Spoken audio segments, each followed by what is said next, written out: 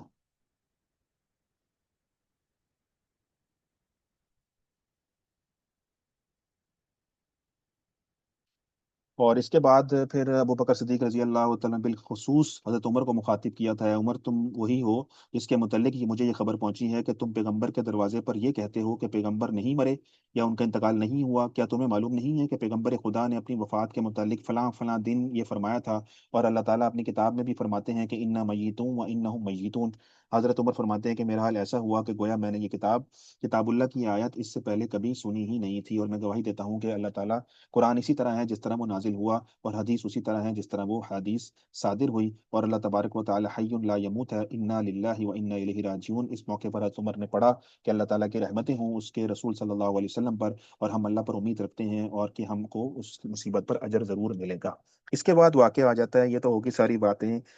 مدینہ میں مسجد نبوی کے اندر کی حالات نبی علیہ الصلوۃ والسلام کے وصال کے موقع کے اوپر۔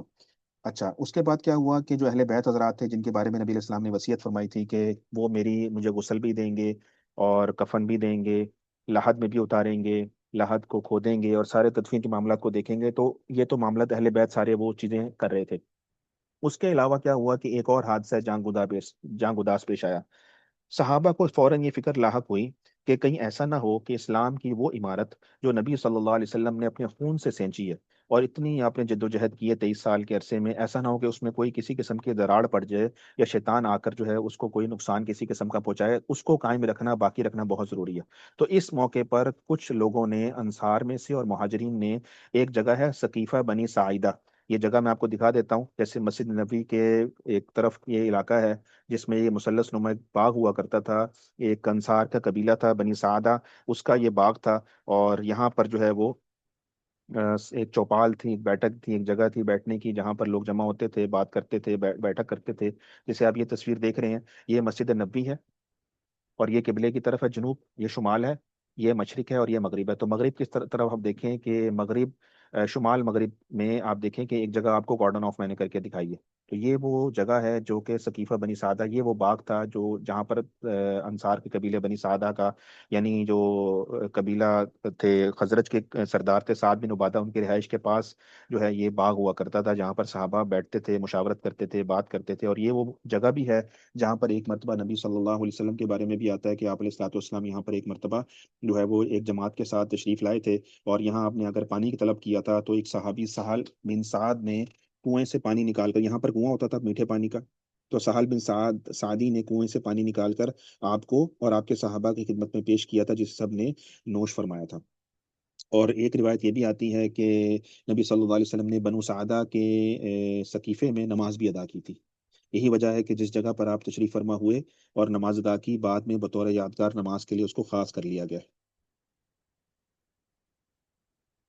تو ایک واقعہ یہ بھی آتا ہے کہ حضرت سعد بن سعد کی جب شادی ہوئی تو ان کی بیوی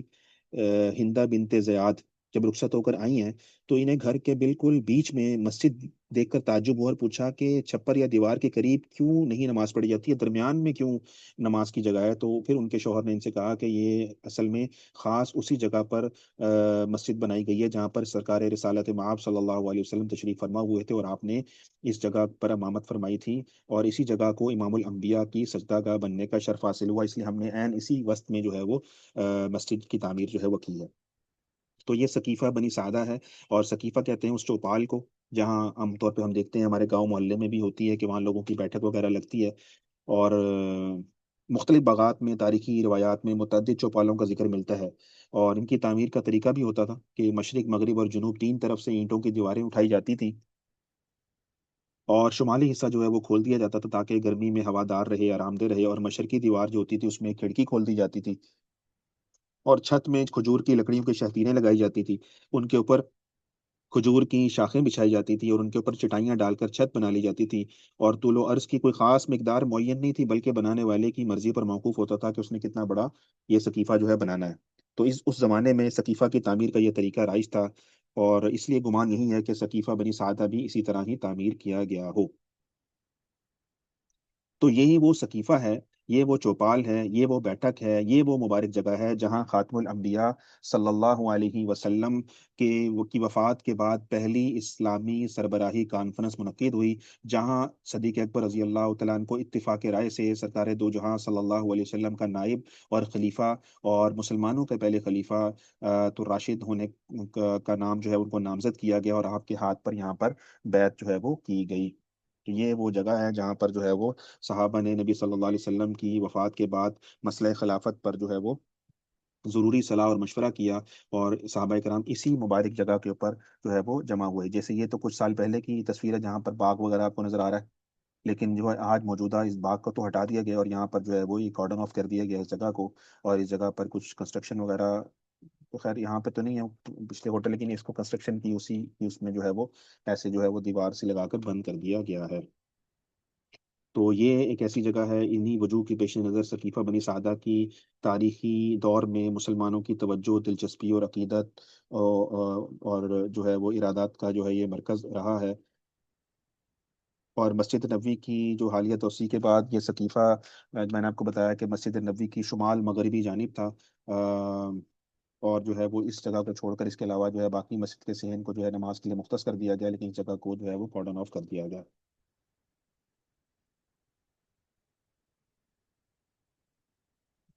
تو یہاں پر جو ہے مسلمانوں کی پہلی اسلامی سربراہی کانفرنس منعقد ہوئی کہ نبی صلی اللہ علیہ وسلم کے بعد آپ کس کو جو ہے وہ نائب بنایا جائے۔ اچھا، یہ باتیں جب ابو بکر صدیق رضی اللہ تعالیٰ نے مسجد نبی میں بیان کیا، شام اسی شام کو، یعنی پیر کی ہی شام کو آپ کو اطلاع دی گئی کہ انصار جو ہے وہ سقیفہ بنی سعدہ میں جمع ہے، اور وہ جو ہے وہ نبی صلی اللہ علیہ وسلم کی خلافت اور جانشینی کے معاملات پر ضروری صلاح و مشورہ کر رہے ہیں، اور کہیں جو ہے وہ سعد بن عبادہ رضی اللہ تعالیٰ عنہ کے ہاتھ پر بیعت نہ کر لیں، یعنی سعد بن عبادہ رضی اللہ تعالیٰ عنہ کے ہاتھ پر وہ انصار بیعت کرنا چاہتے ہیں، تو آپ جو ہے فوراً وہاں تشریف لے جائیں۔ تو ابو بکر صدیق رضی اللہ تعالیٰ عنہ فوراً اٹھے ہیں، حضرت عمر رضی اللہ تعالیٰ عنہ کو ساتھ لیا، اور ایک اور بزرگ صحابی ابو عبیدہ بن جراح رضی اللہ تعالیٰ عنہ کو لے کر وہاں پہنچے، اور وہاں پر جا کر پھر ضروری صلاح اور مشورے ہوئے، جس میں مختلف جو ہے وہ رائے انصار کی طرف سے بھی آئیں، اور جو ہے وہ مہاجرین کی طرف سے بھی آئیں۔ انصار نے اپنے انصار کے فضائل کو بیان کیے جو بالکل جو ہے جن کی تائید مہاجرین نے کی، اور اس کے بعد مہاجرین نے جو ہے وہ مہاجرین کے فضائل کو بیان کیا جس کی تائید انصار نے کی، اور اس کے بعد نبی ابو بکر صدیق رضی اللہ تعالیٰ عنہ نے ایک ایسی بات ارشاد فرمائی جس پر جو ہے وہ تمام کے تمام صحابہ کا جو ہے وہ بالاتفاق اجماع ہو گیا کہ جو امیر ہے وہ قریش کے ہی خاندان میں سے ہوگا، کہ آپ نے حدیث ان کو پیش کی کہ الائمۃ من قریش، کہ نبی صلی اللہ علیہ وسلم نے فرمایا کہ جو امیر ہوگا وہ قریش میں سے ہوگا۔ تو جب یہ بات سنی تو سب نے اس بات کی تائید کی، اور یہ جو حدیث ہے الائمۃ من قریش، یہ کسی ایک صحابی سے روایت نہیں بلکہ 40 صحابیوں نے اس حدیث کو روایت کیا، تو صحیح حدیث ہے یہ۔ تو جب یہ ابو بکر صدیق رضی اللہ تعالیٰ عنہ نے پیش فرمائی تو اس موقع پر جو ہے وہ سب نے اس کی تائید کی، اور ابو بکر صدیق رضی اللہ تعالیٰ عنہ کو بالاتفاق بالاجماع جو ہے ان کو اپنے خلیفہ جو ہے وہ نامزد کرنے کے لیے فوراً ان کی طرف بیعت کا ہاتھ بڑھا دیا۔ تو ابو بکر صدیق رضی اللہ تعالیٰ عنہ تو وہاں یہ مسئلہ دیکھنے کے لیے، ڈسکس کرنے کے لیے، اور یہ طے کرنے کے لیے گئے تھے، ان کو کیا پتا تھا کہ انہی کے وہ جو ہے وہ خلیفہ جو ہے وہ نامزد کر دیا جائے گا۔ تو یہاں پر اس کی تفصیلات ہیں، سعد بن عبادہ رضی اللہ تعالیٰ عنہ نے پہلے تقریر فرمائی، اس کے بعد ابو بکر صدیق رضی اللہ تعالیٰ عنہ نے تقریر فرمائی، اور پھر ایک اور تجویز آئی کہ دو امیر بنا لیے جائیں، ایک مہاجرین میں سے اور ایک انصار میں سے، اور اس پر ابو بکر صدیق رضی اللہ تعالیٰ نے پھر تقریر فرمائی، اور اس کے بعد جو ہے وہ لوگوں نے ابو بکر صدیق رضی اللہ تعالیٰ عنہ کو خلیفہ جو ہے وہ نامزد کر دیا۔ تو اس کی تفصیلات انشاءاللہ اگلی کلاس میں آپ کے سامنے آ جائیں گی، اور یہاں بات مکمل کر لیتے ہیں، اور اللہ تعالیٰ ہم سب کو جو ہے وہ عمل کی توفیق عطا فرمائے، صحیح دین پر عمل کرنے کی توفیق عطا فرمائے، نبی صلی اللہ علیہ وسلم کی سچی محبت عطا فرمائے، اور ابو بکر صدیق رضی اللہ تعالیٰ عنہ اور باقی تمام صحابہ کی، تمام اہل بیت کی محبت کا بڑا حصہ جو ہے ہمیں اللہ تعالیٰ نصیب فرمائے، اور ان کی بے ادبی سے ہمیں ہمیشہ ہمیشہ جو ہے وہ محفوظ رکھے۔ اللهم صل على سيدنا مولانا محمد وعلى ال سيدنا مولانا محمد وعلى اله وبارك وسلم، وصلى الله تعالى على خير خلقه محمد وآله واصحابه اجمعين برحمتك يا ارحم الراحمين۔